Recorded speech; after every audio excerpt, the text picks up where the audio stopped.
I'm going to go to CNN's Ed Lavandera, who's on the Black Sea coast in Odessa. And Ed, you have a remarkable story of one town that took on the Russians and won. Yeah, it really is. And this is a battle that happened early in the war, and significant, though, because as we see the developing and the breaking news to this morning and this push from Russian forces from the east, it's these small towns that will once again find themselves in the crosshairs. The sign into town reads, "Russian soldier, you will die here." The Russians didn't listen. This is the story of how the small city of Voznensk fought off the Russian invasion in early March. Yevgen Velichko is the mayor of this city of 30,000 people. He took us to the bridge, at least where the bridge used to be, where Ukrainian soldiers, volunteer fighters, and a fearlessly creative cast of civilians stared down the Russians. How close did the Russians get to taking over this city? Крайний танк, который мы видели, стоял вот здесь, вон там, где стоит резина. You can see over here on the other side of the bridge, in the distance there, just on the other side of the bridge, a row of tires, and that's as close as the Russian tanks came. The mayor says the Ukrainians blew it up so that the Russians couldn't cross into the heart of the city. That sparked a two-day confrontation. But thousands of residents were trapped on the other side of the bridge, the only section of the city Russian forces invaded. This man named Ivan lives in a house along the main road into town. Several homes and cars around him were scorched in the firefight.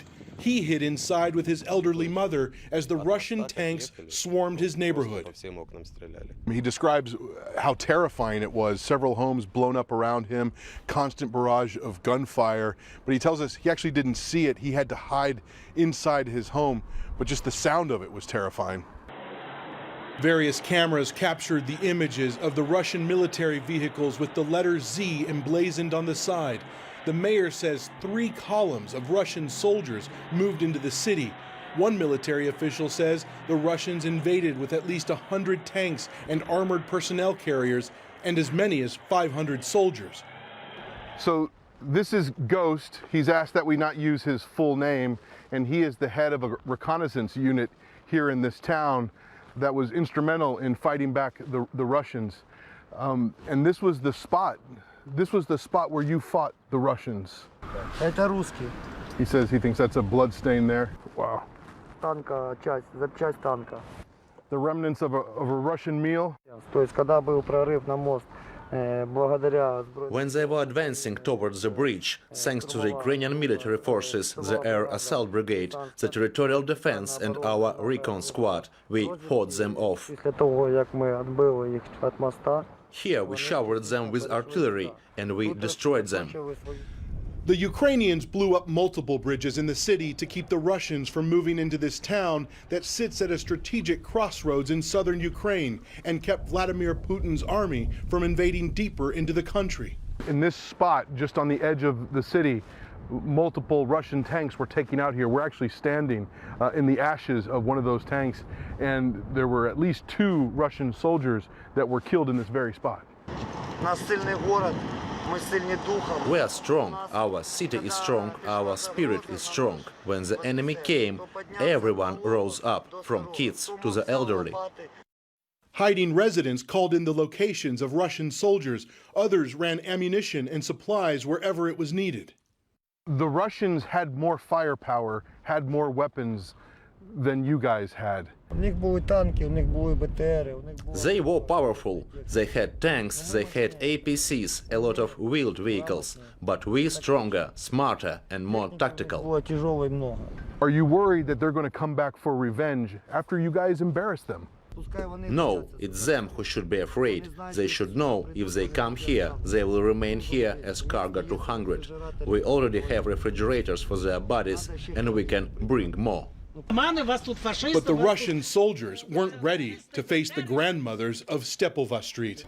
In a small village on the edge of Voznensk, 88-year-old Vera walked out, armed with her canes, and fired off an epic tirade of verbal artillery. Ну, я виходжу, прямо з тої кухні, Господи, прости. Та й кажу, вибачайте за слово, що я транспорт. Та йоп твою мать, кажу, то це що Путін той здурів чи що, кажу. Застрілили дитину, це що такі попалися хороші. Кажу, то вже, блядь, той Путін здурів. Та сука він, та здохне він, ну. Кажу, діти, куди ви прийшли? А так я кажу їм. They say they were chased out of their homes and robbed, but the women relish telling this story with laughter. I ask if they're worried the Russians will return to seek revenge. They tell me they're not going anywhere.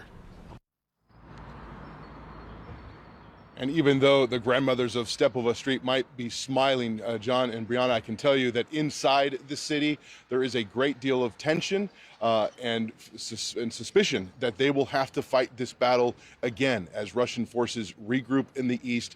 And obviously the news from this morning is exactly the kind of thing that makes them worry about what will happen in the weeks ahead. Yeah, that's John. exactly right. Town after town in Ukraine going to have to stand up like this one and fight back the Russians, in some cases with just courage and tactical brilliance. But it's a lot to ask. Ed Levendora, what a remarkable story. Thank you very much for that.